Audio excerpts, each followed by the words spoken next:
What's good, y'all? Welcome to my review from this week's episode of JoJo's Bizarre Adventures. Diamond is Unbreakable.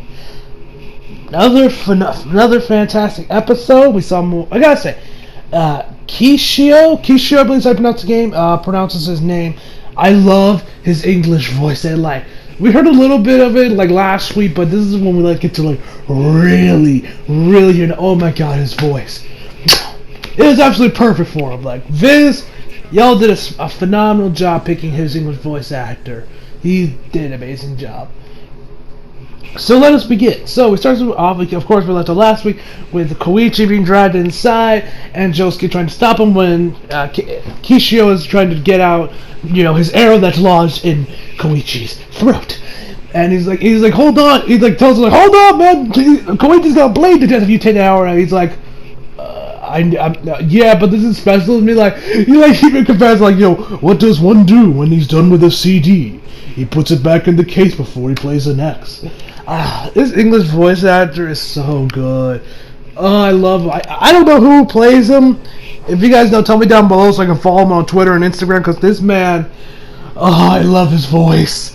His voice is amazing for him. And so he just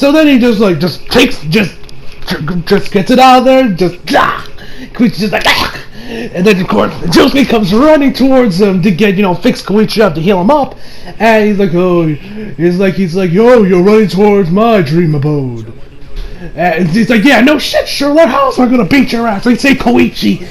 And so then Okuyasu comes in there, he pushes Josuke, as he notices these little he notices these little lights around the top of I don't know, around the roof area of the place. I don't really know what else to describe it other than that.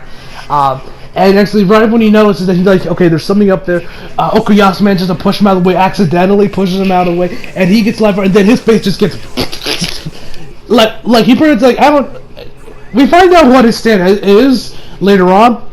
But he looks as Josuke said, he looks like a pincushion now, because it's his face is full of these little holes, and blood is all over the place. And he's like, brother, he's like, he's like, your hand scares the living daylights out of me, man. You are an idiot. If you didn't come in here like a bumbling idiot, bad company would have already taken care of Josuke Higashikata. You truly are a fool. Excuse me. And while he goes on and on about his brother being an idiot, I can't get over Keicho's English voice. And his English voice actor is so good. I don't know how he sounded in the Japanese, but in the English dub, Viz, you casted the perfect guy for him. I can't get over his voice. It's so good. I want this dude narrating my life. Anyway. So his stand keeps shooting up. Josuke manages to dodge it. He actually also grabs Okuyasu, using Shining Diamond to punch a hole through the wall and go through it, and we're then out of the house, into safety. And so Keicho, I'm trying. Sorry, hard to get all these names correct. Anyway. And Keicho's whatever. So he just first grabs Koichi and just takes him up by saying I will kill you, Josuke Higashikata. Nobody will get between me and this bow and arrow. I've always seen there's this massive trail of blood that follows Koichi as he's getting dragged, which makes sense. He was hit in the throat, which of course is where I think pretty much where most of your blood is in your throat. Hence why you always see people slitting their throats and they always die just like that, unless you're super quick about it. So yeah, of course there's to be a giant pool, a giant trail of blood. I'm like, ooh. Somebody drags him up the stairs. Josuke, of course, interrogates Okuyasu, asks him, hey man, what is your brother's stand? How do I defeat it? Yada yada yada yada yada yada. He's like, I ain't saying shit. He's like, okay. So he calls him Shining Diamond, and then it looks like he was about to just chop his head off or something. But instead, he stops right above his face and he just heals him up anyway. Okay. So Josuke heals his face. And he's like, alright, since you're not gonna say nothing, you stay out of my way. I'm gonna go in there and save Koichi. He's losing a lot of blood, so I can't dawdle. And of course, Okuyasu throughout this whole episode was just asking Josuke, like, why'd you save me? Why'd you save me? That was half his dialogue. I was like, brother, I'm not done yet.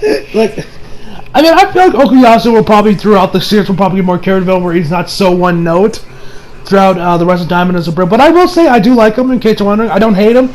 I don't really find him annoying or anything, but I feel like, okay, man, can you do something else other than like, oh, brother, I'm not done yet, or like, why did you save me, Josuke? So, I feel like knowing Araki, he'll probably end up having him get some more character development throughout Diamond is Unbreakable.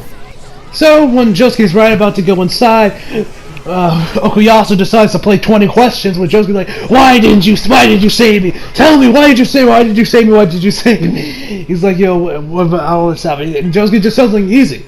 I didn't feel like anyone had to die today. And so then he walks inside. And I love the cinematography here. I love how David Productions did this, like, cinematography really giving off, like, you really can feel the tension there. Like, I love I love all the individual shots of how Josuke looking around. They show off the cinematography. Great job from David Productions here. And so while he's making his way up the stairs, Okuyasu comes back and he asks him another round, and then he interrogates him again. He's like, what the hell is the matter? What do you want? Why didn't you fix your hand up with your stand like you did my face? And he says, and then he explains to him, as we know before, that Shiny Diamond cannot heal Josuke's injuries, nor can he bring back the dead. Also, voice acting and music in that scene, great shit. And that's something that I'm glad Araki did. Because if Araki didn't have Josuke, didn't let Shining Diamond, if he let Shining Diamond actually have, let him heal up Josuke's own injuries and bring back the dead, not only would Shining Diamond be like the most OP stand of them all, but it would also suffer from the same problem I have with Dragon Ball, where there is no tension, no tension, there's no rush, there's no nothing. Dragon Ball has problem with the Dragon Balls. I feel like they are way too OP now. Like, I'm glad that Rocky's like realized, okay, Shining Diamond, that's a little too OP. Can't heal his own injuries and can't bring out the dead. Good. And so then he walks upstairs, finds Koichi's corpse up in this open room. Josuke notices that this is most likely a trap, but he's like, even if this is a trap, this is probably my only chance I can do to save Koichi. So he runs in there anyway, but Okuyasu comes in there, grabs him with his stand, and he's like, you bastard! And then he just yells, Josuke! And does the dimensional teleportation, whatever you want to call it, and brings Koichi over to Josuke. And he's like, alright, now we're even. Because he said, this is pretty much like him, just he saved his life, or healed him his phase. Okuyasu came back there, returned the favor with bringing him Koichi, so they're even. But he also says, I'm not going to help you anymore, but I won't help out my bro either. So then he walks downstairs, he says, alright. So then he heals up Koichi, which, by the way, is it just me, or does anybody else get Krillin vibes off of Koichi? Krillin from Dragon Ball? Is it just me? Because Koichi reminds me a lot of Dragon Ball. They're both short. They kind of have similar personalities, and they kind of even look the same when you look at them. I don't know, is that just me, or do any of you guys think that Koichi looks like Krillin? Or, kind of reminds you of Krillin, I should say. And so he's like, where are we? He's like, oh, you're good, you're doing good, man. He does, how many fingers? Only says 5. And he's like, the last thing I remember was getting my throat slammed between 2 doors. And then he's like, yeah, man, it hasn't gotten much better here. As much as I want to leave right now, we can't. There's something we gotta do first. And Josuke hears some stuff, so he pulls out a lighter, and we find out Keicho's stand. We see parts of it. These they're pretty much just miniature soldiers. Do you guys remember in Toy Story those little green miniature soldiers? That's a stand if they were actually real soldiers and they packed a punch, because that's essentially what they are. So he finds there's a ton of them. They actually got a couple decent hits on Josuke. Got his arm while something like even got his face up. He said even though they leave small holes, they pack a punch. So even though the damage doesn't look like much, oh, you feel it. And so we find out what their stand is actually called. Now, okay, I actually did a little digging on this one, because I actually have like the JoJo wiki up on my phone right now, just so I remember his name. But apparently in the sub, and I guess also manga, it's called Bad Company, and you're gonna see it on like the little patch or whatever on their uniforms. It says BC, Bad Company. But in the dub, Viz changed it to Worst Company.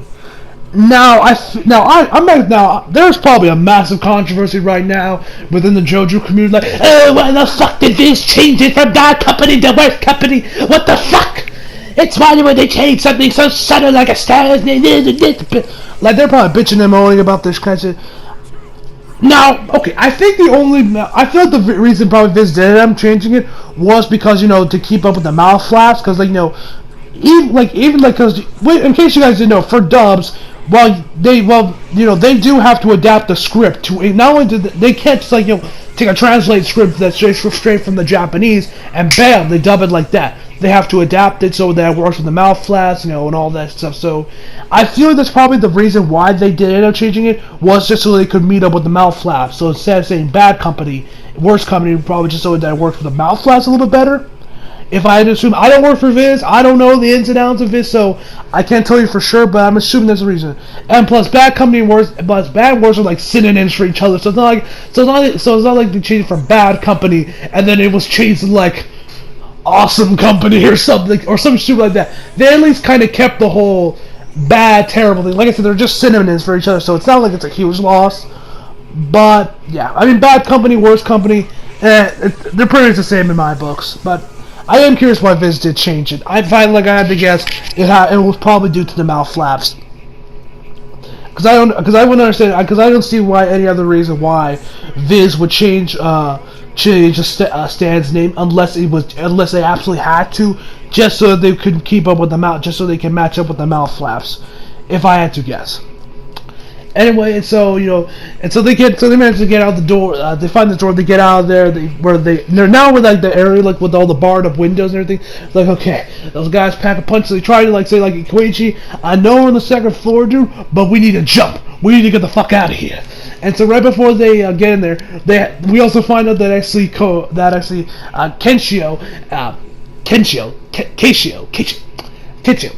whatever. I'm probably butchering his name right now. Anyway. We see that the dude also has helicopters, and for some reason, Josuke knows the exact country and type of helicopters. He said that they have U.S. Army Apache helicopters. Can someone explain to me how Josuke knows that? Because because if I remember correctly, Part 4 takes place in like the 80s, I think. So Google isn't a thing. Yet. So how the hell does Josuke know exactly what type of helicopters they are and the country if he's from Japan? I mean, maybe like some military reads a bunch of books on it. I just feel like it's kind of weird how he knows the exact make and model of these choppers. That's just me. I find that just got a little weird. I'm like, Josuke, how do you know this much? Anyway, we also find out that Keicho can actually see stands now. He sees everything. He sees the foot soldiers, he sees the tanks, he sees the U.S. Army Apache helicopters. I still can't get over that Josuke knows that. Like, whatever. Maybe that gets explained later. I don't know. Anyway, so yeah, he can see. He's like, whoa, man, you can see this? He's like, yeah, and of course, because since the arrow didn't kill him, he's of course now manifested a stand. And then of course, Keicho makes his appearance where he's like, oh yes, so the little runt has a stand now. Oh, very well then, manifest your stand. And he also talks about how my bad company is perfectly symmetrical. And when this dude was talking about symmetry, and it was also like, and then he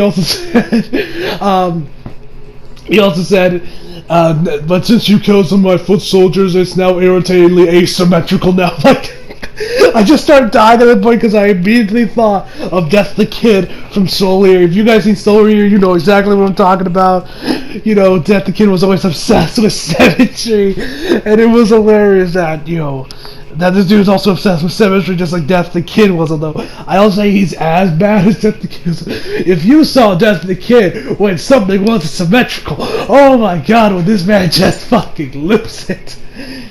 Oh man, I love Soul Eater, and man, do I love JoJo. Anyway, so he keeps telling him to manifest his stand, and Keicho's like, bro, I don't know what the fuck a stand is. What is it? He's like, oh, it's your first time? Alright, Josuke, be a sport and tell him how to manifest his stand. And so he like tells him, like, you know, try to think of, like, you know, an urge to, like, protect yourself or beat the living shit out of that guy until he's nothing but blood and pulp. He's like, whoa, man, you can't just drop this on me, expect me to pick up on it like that? It's like, oh, so you don't know what to do. Well, then allow me to give you a backup. And so one of his foot soldiers, as he lands on Keicho, just stabs him a bunch of times. And then Keicho manifests his stand, which is a fucking egg. It is legit a fucking egg. An egg. As far as we know, granted later on, maybe we'll see whatever is inside that egg will hatch, and we'll see whatever his stand is, whatever, you know, Keicho's actual stand is.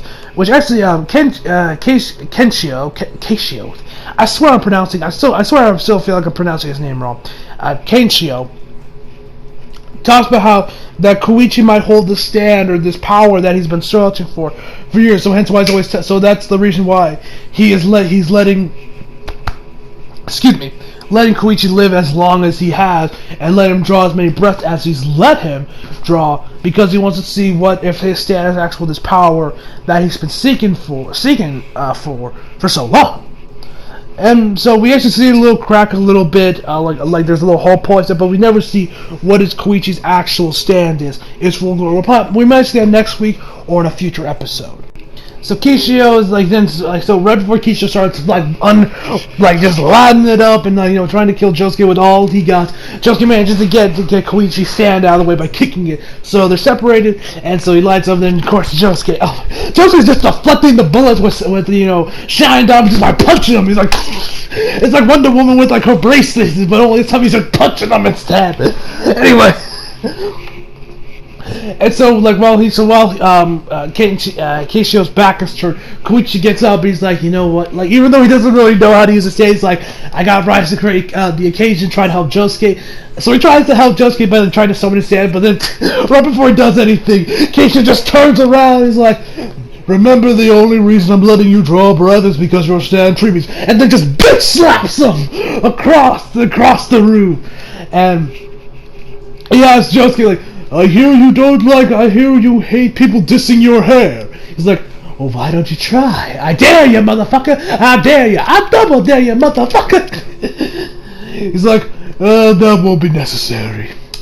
And so he tells him, like, you know, I'm going to first blow out your legs, then I'm going to blow out your arms, and then I'm going to blow your head to Kingdom Come with that prize hair of yours. He's like, alright, sounds like a bullet, only this time one more. So he's like, remember how meticulous I is, like, man, and so then they all just start following, just punching them. He's like, while he's just slowly walking up towards Keicho. Oh my god, this was so badass. I love this. This was, but then he's like, you fool, you are falling directly for my trap. And then Josuke steps on a landmine, his legs get hit, but then, and Josuke, like, you know, he tries to keep blood in the boat, but but then he has the Apache helicopters come in there, throw, like, you know, fire their missiles at Josuke's arm, they hit, Shine Diamond's arm, which, you know, of course, also hurts Josuke, blood, and then, so he's just kind of, like, laying on the ground, but then he kind of just stands right back, well, not stands up, he kind of sits up, like, you know, with, like, Indian style and stuff.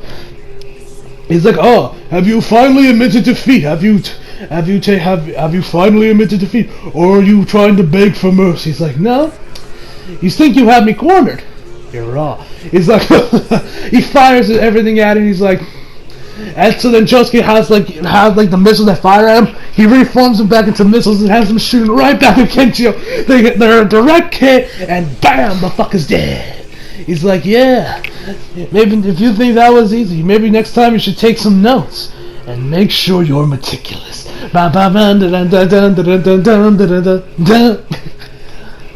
episode was amazing. I'm loving Keicho. I'm loving Josuke. It looks like, you know, Keicho is now dead. Which, I mean, I did like his stand. I think this, like, you know, Bad Company or Worst Company, whatever you want to call it, I think it's an overall cool stand with having all like these like miniature soldiers. It was pretty cool. I really did this. Now, when are we getting to Kira? I'm not saying it because I'm impatient. I'm like, oh my god, come on, give me Kira. I'm just like, I mean, like I said, I'm loving what I'm seeing, but I'm just like, where's Kira? Come on, where's Kira? Let me see Kira already. Anyway, so maybe next week we'll see him. I don't know. I'm just mostly just looking forward to see, because I've heard so many great things about Kira. I just want to see if, you know, if he's worth the hype. Like, is he as good as everyone says Kira is? We'll have to wait and see. Anyway, so overall, I give this episode a 9.5 out of 10. So hope you all enjoyed the video. Leave a like if you subscribe if you're new. Oh, but guys, in case, like I said before, in case if there's any episodes throughout part 4 you guys want me to react to, leave it down in the comment section below, and I'll react to it when Toonami gets there. So hope you all enjoyed the video. Leave a like if you subscribe if you're new. Follow me on Instagram, Twitter if you like. Links down in the description box below. I don't know why I'm always struggling with that. And as always, come back for more. See you guys next time.